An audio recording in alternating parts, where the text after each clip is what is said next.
Welcome to the SCI Forum podcast.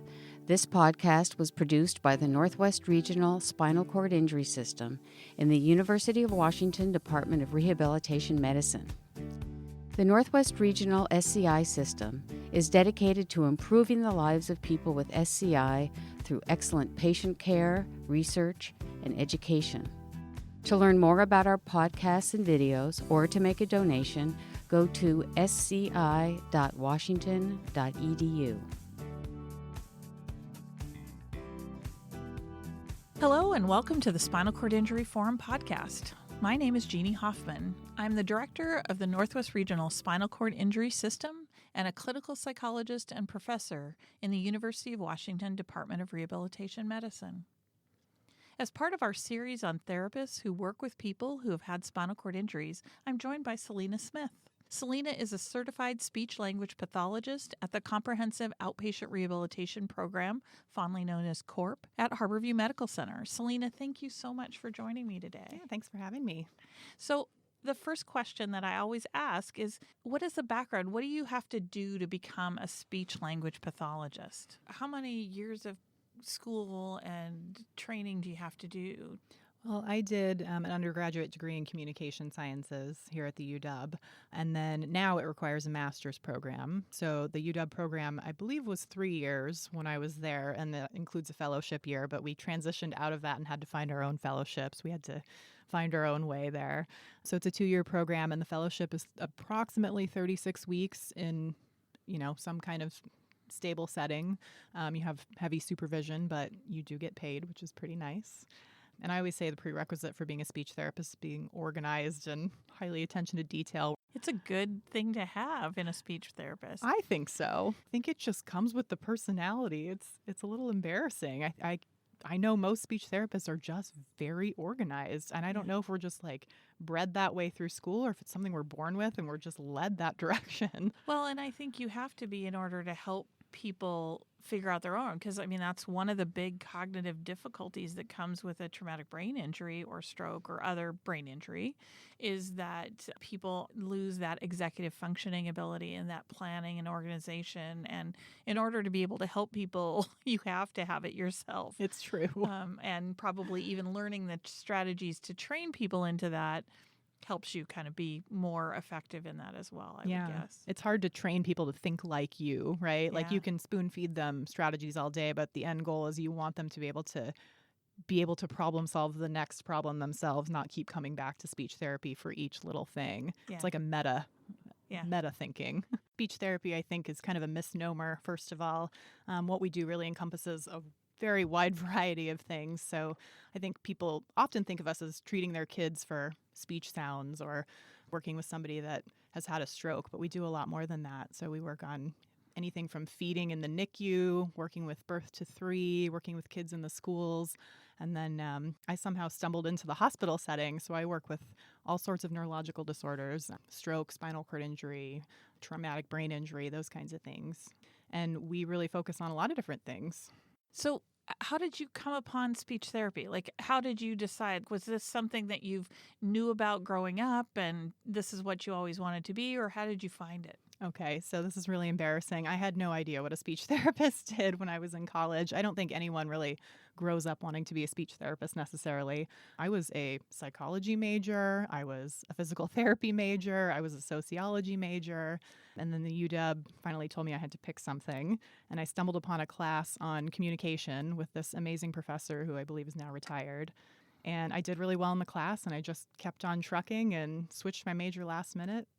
And then the UW decided to accept me into their master's program, which was pretty exciting. Yeah. That's great. Yeah. So while you were in training, did you have to then pick that you would want to work at a hospital like Harborview and work with kind of this broad range of adults with different kinds of disability? Or did you get this broad training and then figured it out later? Yeah, as I recall, it starts off with a little bit of broad training in undergrad, and then when you go into the master's program, I want to say it was the second quarter, you kind of have to narrow down what you want to do because it's only a 2-year program, and then you have a fellowship after that's about 36 weeks. So they kind of want to know early what your plan is. And I'd worked with kids for a long, long time before that in preschools and after-school care, and I just thought it was time for a change. Yeah, so moved into the adult world. Yes, I did. Yeah. So, in terms of kind of your specific work with people with spinal cord injury, kind of what is the range of all those things that you talked about? What's kind of the range of things that you typically do with somebody with spinal cord injury? Well, it kind of depends. It depends on the level of their injury and where they're at in their hospital stay or on outpatient. I actually do work majority outpatient, but I cross cover over on inpatient rehab and acute care as well frequently. So, we work on anything early on from communication while they're still intubated or ventilated. We work on swallowing. We work on voice. If there's also a brain injury on top of the spinal cord injury, we work on people's thinking and speech. So there's a lot of stuff that we work on. Yeah.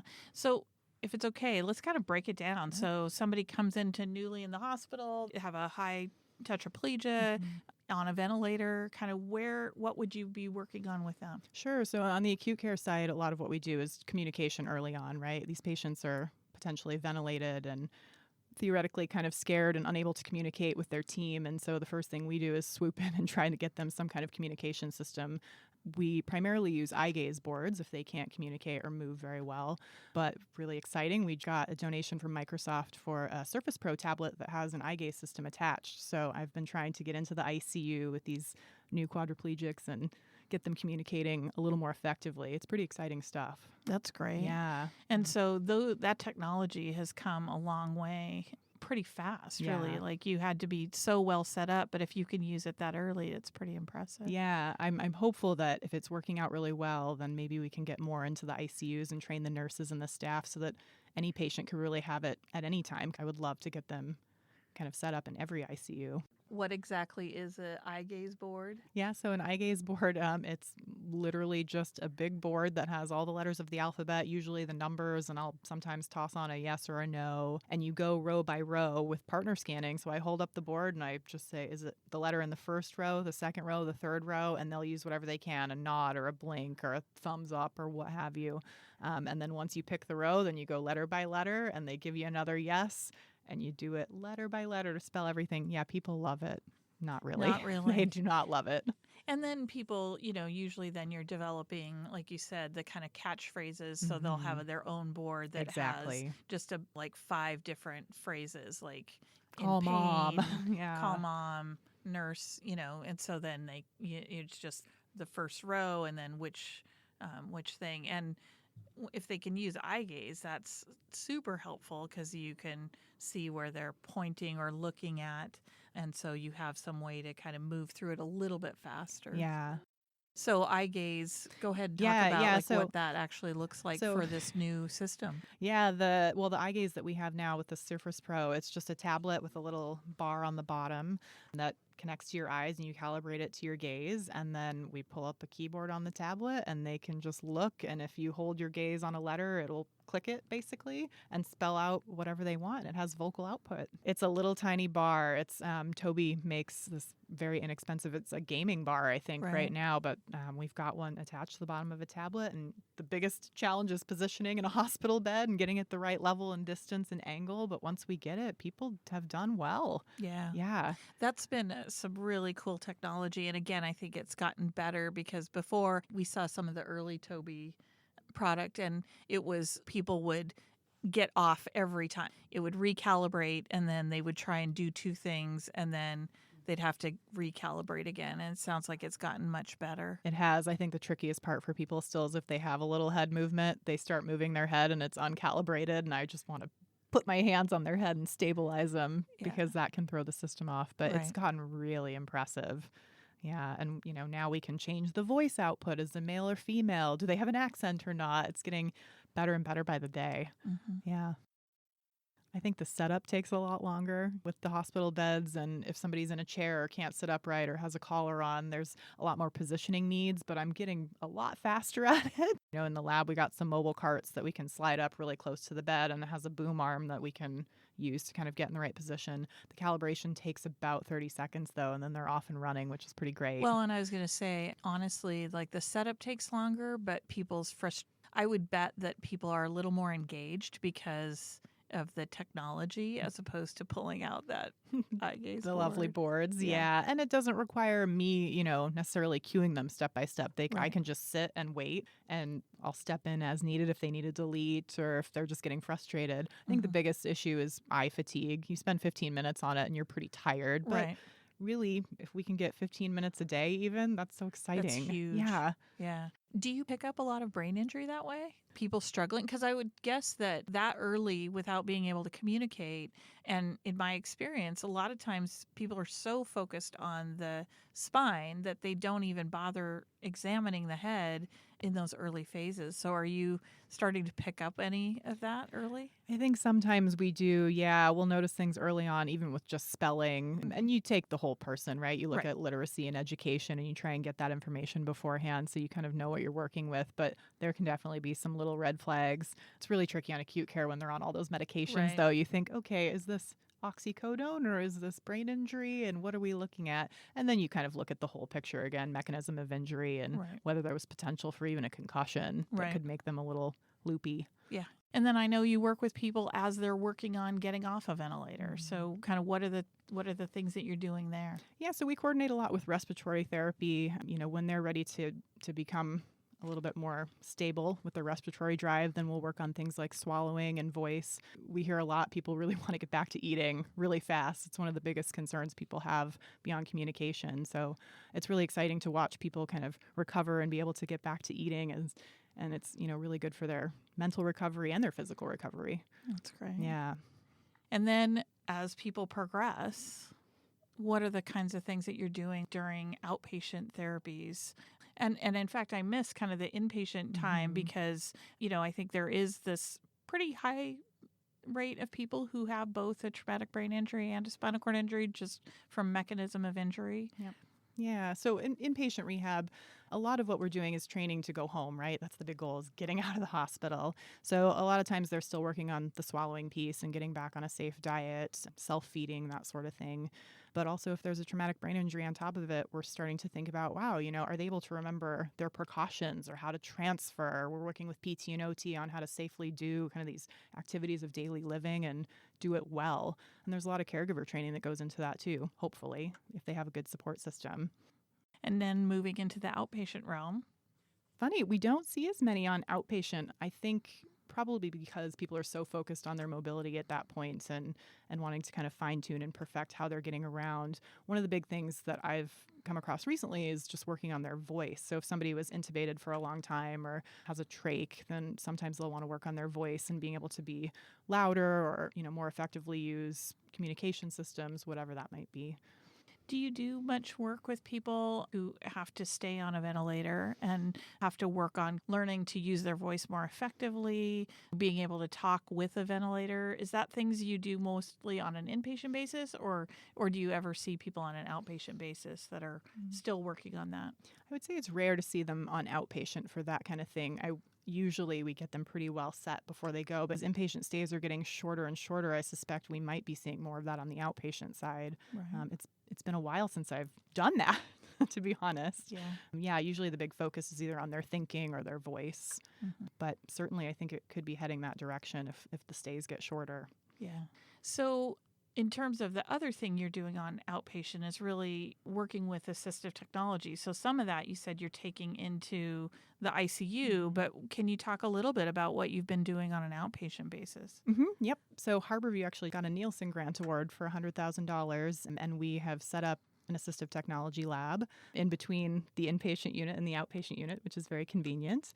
So we have got a lot of different things going on in there. We've set up a bunch of smart home technology, so things like the Amazon Echo, Google Home Minis, a Nest system for thermostat control. It's a really great way to start training people that can't necessarily use their hands to control their immediate environment in their home. And beyond that, we're also working on computer systems and dragon dictation, all kinds of fun stuff. So will some of that move into the speech therapy realm on an inpatient basis too? Because you said it's kind of situated between both, and some of those things seem like they're relevant kind of obviously, as you say, across the whole hospital stay and into outpatient. Yeah, I think that's the hope. I think we first have to get fully set up and trained in what we're doing. I think a lot of the smart home technology is really complicated and doesn't jive with each other, and we're still working out the kinks there. But I think the goal would be to have the OTs and speech therapists really well trained and well versed in knowing what works for each person's needs and what they would want in their home, because it is a really great way to kind of start thinking about independence before you even leave the hospital, not necessarily cleaning up after they come home and then we have to figure out what's going on. So if they're in a stable housing situation, it would be great to start thinking early about how do they get around and access the things they need, from turning up the heat to raising the blinds to using a computer. Yeah, that's great. The technology's come so far. It's amazing. Yeah, it really is. When it used to be just options of some kind of funky joystick or ball or something, and now it's so much people can do with their eyes or their voice or other things. It's pretty incredible. You can do so much just with your voice, not even needing switches anymore, which is, I never thought I'd see that. It's pretty exciting. And yet here it comes. Here it comes. And available to all. I mean, I think that's one of the cool things about technology is it just makes it simpler for everyone. When it was very particular to just a small subsample of people, it was expensive and people weren't as excited to develop it. But this technology is so awesome for everybody. Yeah, isn't that great? Yeah. I think we're trying to work, the hospital and the lab, we're trying to work more with companies that do use that stuff and develop it and make it more accessible for everybody, because it was very expensive and we want to make sure that everybody has equal access to those sorts of things. Yeah, that's great. So we've been talking about people with more higher level injuries, but what are the kinds of things that a speech pathologist does with people with paraplegia? Okay. Well, I think it depends on if they've had a traumatic brain injury or not. Usually that's one of the big times that we would continue to see them. If they want to access the computer, return to work, return to school, and they have trouble with their thinking or their speech, then it's like any other person that may have had a stroke or a brain injury. We want to kind of maximize their potential for reaching those goals. It's always been interesting because people struggle with how does speech work with thinking skills and cognition. Could you give an example of kind of what you work with somebody on who's got problems with their memory or problems with their attention? Yeah, I'm a big fan of compensatory strategies, having a poor memory myself. So we'll work out a lot of kinks in terms of what tools or techniques they can use to remember whatever they need to remember. If it's taking notes in class, to remembering parts of their job or following a calendar system. And we can go really low tech or we can go high tech, which is great because we have this lab access now and all kinds of tablets and computers. But also I'm a big fan of a written calendar or a to-do list. I'm very, very old school in that way. I often show people my calendar system because I do the same thing. There's no shame in pen and paper. Exactly. I'm sorry, there's just not. Exactly. So can you talk a little bit about, we've mentioned like occupational therapy and speech therapy kind of share some roles here and there, but kind of how does that team work together and kind of, is there clear lines where one thing ends and another thing begins? Oh, no. Another role begins? Nope, there's never a clear delineation. I think especially in the world of spinal cord injury, if OT is really heavily focused on activities of daily living or arm and hand function, then the speech therapist will swoop in and take over the cognitive piece. But OTs do a wonderful job with cognitive management too, whether it's handling medications or finances, but certainly there's gray area and we're happy to take that on as well, especially if there's strategies involved that we think of. It's really great working in a setting where you sit all in the same office and you can bounce ideas off each other all day and fight over who targets what. I think we work really well together, at least in Corp we do. Yeah. So there's often this progression in therapy of people on the acute care side, then they move to inpatient rehab, and then they move to outpatient rehab, and they get discharged. What are the things that bring people back for speech therapy after that initial discharge? So they're independent, they're able to kind of be out of therapy. When should somebody think, oh, I might need more speech therapy? Well, my personal criteria is you have to have a new goal. We don't just see you for fun, right? I mean, that's not good for anybody. But if you have a new goal, which people do, even in their 80s, people will have new goals. I want to volunteer, or I want to participate in a book club, or whatever that might be. If you're having trouble and we think that there's some tools that might help you, I'm happy to see anybody come back. I always tell them, I hope never to see you again because you're doing well, but certainly it's an open door policy for me, as long as you have something you want to work on that's really tangible and functional. Yeah. I would envision that many people in that transition kind of home back into the community, and then when they're ready to go back to work, they might need kind of that extra special help, or even in the transition of getting back to work, making sure their skill set is matched? Is that often a time when people are transitioning or one job to another? Yeah, certainly. I think we work with recreational therapy and vocational counseling, like the work and school counselor, to kind of time when it's appropriate to come back to therapy. So I'll tell people, let's just put a pause or put a pin in this for now. And you're always welcome to come back. And it's really fun to see them transition or go back to something they really wanted to do before. That's one of the best things about the job, right? Is getting people back to life. So yeah, if they want to come back, then we try and time it well. So when people have had a high spinal cord injury, I mean, that changes the musculature from basically the neck down for many people. How do you start getting people to be able to swallow again? I mean, what do you even do to get people into that beginning stages of relearning? Like, we think about relearning to walk, but relearning to swallow is kind of an earlier one and obviously really important. Yeah, and it can be very scary and dangerous for patients and families, and for us speech therapists. We want to make sure that they're not aspirating food into their lungs constantly. One of the really neat things that we have up our sleeve at Harborview, well, we have two neat things. We will do barium swallow studies where we get somebody in an x-ray booth and actually watch the swallow on x-ray. And we now have fiber optic swallowing techniques that we can use. So we'll put a camera in someone's nose and look down into their throat, and we can evaluate the swallow that way as well. But there's a lot of different things we do in terms of getting people back to swallowing. Sometimes it's simple diet modifications at first, thickening liquids or changing the consistency of the food that they eat. We will train swallowing exercises to re-strengthen the musculature. And sometimes it's just behavioral and postural positioning, right? If somebody's really got poor posture, we think they need to kind of tuck their chin a little bit, then that can make things a little bit safer and easier for them to eat. And a lot of times neurological recovery too really helps us along the way in those early stages. Yeah, absolutely. I've heard a lot of people, it's like, do a chin chuck and swallow twice, right? Yeah, that's the gold standard, right? Which is funny. I always joke I never had success with a chin tuck in a barium swallow study. I just feel like I make people aspirate even more. Like, maybe I'm doing it wrong. How hard is it to just look down? But it does happen. Yeah, absolutely. Mm-hmm.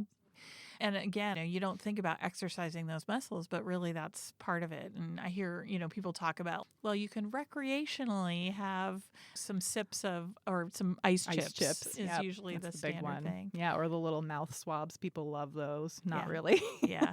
Yeah, I think I always try and balance, I think about if it was me in the ICU and we want to balance safety but quality of life, right? If somebody is just really wanting those ice chips, we want to think about how dangerous is it really, especially if they've got a really compromised respiratory system, but they're just looking at you with those puppy dog eyes. It's a discussion we have with the physicians and with the families and with the patients, and you really have to educate them on the risks. But man, that could make or break somebody's day, not being able to have a little bit of sip of water or an ice chip. Right. Yeah. Do y'all still do blue dye tests? Oh, that's a tricky question to answer too. Explain what I'm asking. A blue dye test, yeah. So, and with tracheotomies, we will sometimes put blue dye into some of the food that we give them, and then we have RT suction them and see if they've aspirated below. Right. So it goes in the wrong tube. Yes, that's going into the lungs versus into the stomach. Exactly. I don't really do them as a gold standard. If I think somebody might aspirate, I'm just going to throw them into the radiology suite. It's not a great test. Let's just say that. Yeah. Yeah, so moving away from that. Yeah, I think people still do them, though. It's definitely the other hospital I used to work at. People do them pretty frequently. And if you catch somebody with blue dye in their throat, then you've caught it, but that doesn't mean a whole lot. Right. You might miss it. Well, I was going to say, it definitely tells you that it's going down the wrong way, but it's probably like a little screener. Yeah, I was going to say, but it doesn't necessarily, there could be stuff going down without you actually catching it. Yeah. And I think about if I really think this person's pretty compromised, why wouldn't I do a barium swallow study? If I think that they might be ready to eat, but I'm not sure, I would rather not risk it. Do people ever need to come back and do those as outpatients? Oh, yeah, we do. I do mine once a week on Tuesday mornings. I've got 2 back-to-back usually. Mm-hmm. Yep. So lots of people come back for a lot of different, not necessarily spinal cord injury, but lots of different diagnoses. Yes, exactly. Because people are anxious to eat, so people they want to pass that barium test. Yes, they come in very motivated, which is pretty fun, or can be disappointing if you have to break their heart. Yeah. How do you go about learning to talk again? I mean, some of that is interfered with a like tracheostomy, that people can't speak unless the air doesn't pass through that, right? So can you talk a little bit about how do you get people talking again? Sure. I mean, there's different levels that we're talking about, right? So if we think about speaking, first you have to think of the word that you want, right? You have to have an idea and come up with the words and put them in the right order. And a lot of people with brain injuries will have a problem like that. It's called aphasia. And so then moving down, we think about the actual speech movements, and that too can be affected with a traumatic brain injury. And there are exercises you can do. I'm not sure that the validity is really there for them, but I'm happy to give home programs. And I think early on, people will try anything, right? They'll do anything to sound more articulate and more like themselves. And then there's also compensatory things you can do, slowing down your rate and over-articulating, using a louder, more forceful voice to sound more like yourself. And then with a trach or event, there's just a lot of respiration and coordination and timing that you have to train. And people get pretty good at it. I have friends on ventilators that sound almost perfectly normal. It's amazing. Their speech therapist did a good job. Yeah. Well, and, I think one of the things that you see early is people, whether or not they can tolerate that kind of passy-mirror valve, that valve that blocks the air from coming out through the trach and allows it to go up and through the vocal cords, right? Yeah. Jeannie's done her homework. She knows what a PMV is. Yeah. I do love working with respiratory therapy, though. I love timing all of that and seeing can a patient tolerate this, even if it's for 30 minutes and they're able to talk for a little bit. It's so exciting. And then that leads towards, are we able to swallow anything? Can we tolerate anything by mouth? It's just such a fun progression to see early on. Oh, absolutely. It makes a huge difference for people. I agree. Kind of getting their identity back because they can communicate. Yeah, I agree. Not everybody understands kind of how a trach gets placed and why people can't talk when they have a trach without a valve. Sure. So, you have a trach placed for respiratory reasons if you can't breathe on your own or if you need a little extra support. And a lot of times people will have a balloon up inside the throat that blocks the air passage, so they can't get air past their vocal cords. So they're not able to talk, right? The air is just going in and out of their neck, basically. And a lot of times what we want to do is get them weaned down so they don't need the cuff up all the time, or they can tolerate, a little cap on or a little speaking valve. And that allows the air to go in but not pass out. And so then it goes up through the vocal cords and they're able to communicate, which is where voice therapy comes in too. A lot of times if people are on prolonged ventilation and have tubes in their throats, then they sound pretty hoarse. And so we want to work on getting their natural speaking voice back, as it were. Right, because there's things that happen with even damage to vocal cords. So and just all those nerve endings. Yeah.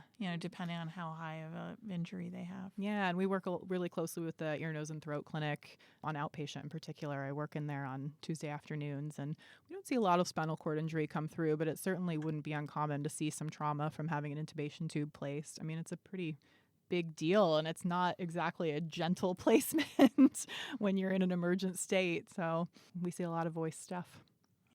I realize that I'm using different terms here. So we talk about speech therapy, but we don't always say speech therapist. We say speech pathologist because you have your degree in speech language pathology.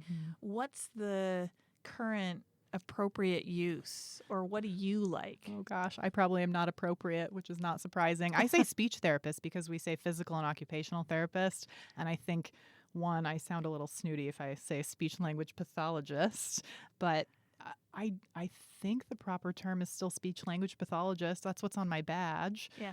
I really don't have a preference. Right. And I think people kind of question when I say pathologist, like, why am I working with you? And therapist seems a little more approachable in my mind. But well, you do therapy. Yeah, so. Exactly. I'm a therapist. Yeah. But then you say therapist and they think, oh, you're a psychologist. Yes. I say, no, go to Jeannie Hoffman. Talk to her.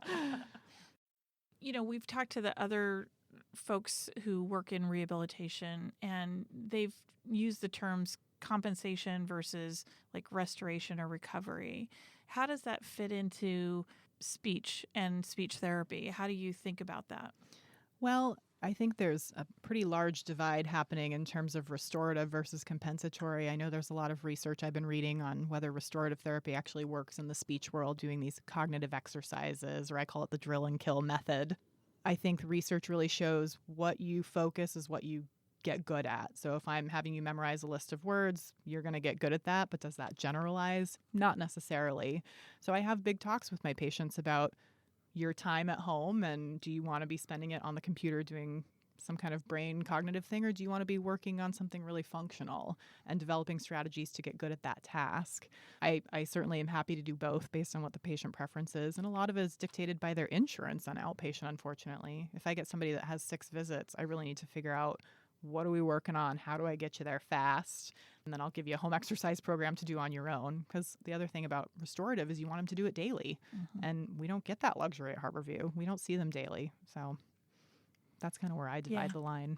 Yeah, so definitely a mix. Yes, absolutely. A lot of it is home exercises in terms of the restorative. Yeah. Because wouldn't it be nice to just come to speech every day? My patients might say no, but it would be great to be able to see them daily and do that restorative therapy, but it's just not realistic. Yeah.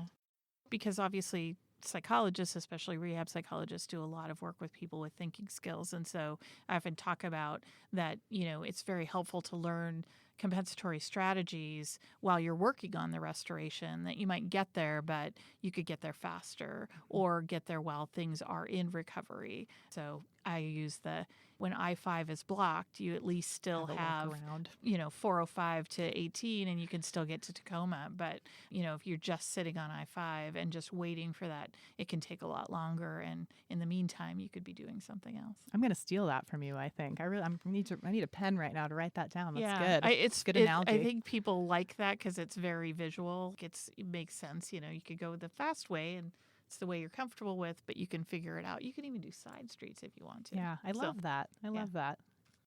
So one of the things that I have worked with people on inpatient rehab is the struggle of kind of having to do speech therapy, that people prefer physical therapy and then maybe next in line is occupational therapy, but speech therapy they struggle with. Have you had that come up where people struggle to figure out, because I think sometimes you're asking them to do the harder stuff, right? I would agree with that. And I think, when you're thinking about your brain, it's not so concrete or cut and dry. You see an arm moving, you see yourself walking, and that's pretty visual. And then I'm asking you to remember things and do these kind of abstract tasks. And it's really hard and it's frustrating. And so then people don't want to do it. But I make them. Yeah. Well, and I was going to say, but then they love you if you're working on feeding. Exactly. Yeah. Yes, that's the win right there. If you can get somebody eating, that's your buy-in for sure, especially early on. Then they're your fan for life. That's pretty common for people to be frustrated with having to work on their thinking skills, that they're not able to be who they were before, especially with spinal cord injury when they're having to learn so much. How do you move? How do you get from one place to another? How do you even think about walking again when they're not thinking well? How do you cope with the frustration during your therapy sessions? I think a lot of it is just active listening, especially early on. I always tell people I have no idea what you're going through, but I'm here to listen to you. And I think that's one of the best things you could probably say to somebody, because if you say, yeah, I get it, I understand, that you don't get it. You have no idea what they're going through, but just knowing that somebody is hearing you is really important. And I think pairing with rehab psychology across the continuum is so helpful. Felt like I really lacked some of those classes in undergraduate and in grad school, and I know they're providing them a lot more frequently now because this has come up. We do frustrate people and we ask them to do these really complicated things, and on top of that, they're dealing with this massive physical injury that's very devastating. And I think it's important to pair with rehab psych and make sure they're feeling confident and comfortable as much as they can. We love you guys. Thanks. We love you too. It's all mutual admiration. Oh, thank you. So on an outpatient basis, you mentioned, some insurances have very limited visits, some have a lot. But can people, if somebody's going back to work, can they just call and set up an appointment, or do they need to see their doctor first and get a referral? Well, at Harborview, they have to have a doctor's referral, and I think that's just Harborview policy, unless I'm mistaken. But, certainly I will have patients just send me an email or give me a phone call and leave a message saying, I really want to come back. And then I help navigate that process, because if it's been a long time since they've seen a physician or their SCI doctor's out of town or whatever that looks like, then I say, okay, let me do all the paperwork on the back end and we'll call you. But yeah, you need a referral. So is this the job you started in? This is the job you wanted? Do you see yourself doing this? What do you love about this job that you have right now? this was not where I thought I would be. Never thought I would be working in this amazing trauma hospital that specializes in all these complex cases. And I think when I got to graduate school, I didn't even know anything about Harborview or spinal cord injury or brain injury. And once we got into graduate school, it became like the gold standard for where you wanted to work. And I got really, really lucky. And I had an amazing placement there when I was in grad school. And then they decided to keep me through a fellowship and then hire me on. I was only working 50% initially, and now I'm almost full time. And I'm really thankful to be there. I think it's an amazing institution. It is the dream job in some ways. Yeah. It's a great hospital. Yeah. I would imagine you get quite a lot of variety. So spinal cord injury is just part of your practice. Yeah. And it's cool because Harborview definitely sees all walks of life, right? We specialize in burn and trauma and neurological, but also you think about all walks of life being people from different countries, people in the King County jail system, people in the homeless community. And it's a really cool thing to be able to provide that care across that continuum too. That's very cool. Yeah, it's wonderful. So, Celina, thank you so much for joining us today. This has been really great. Thank you so much for having me. This was really fun.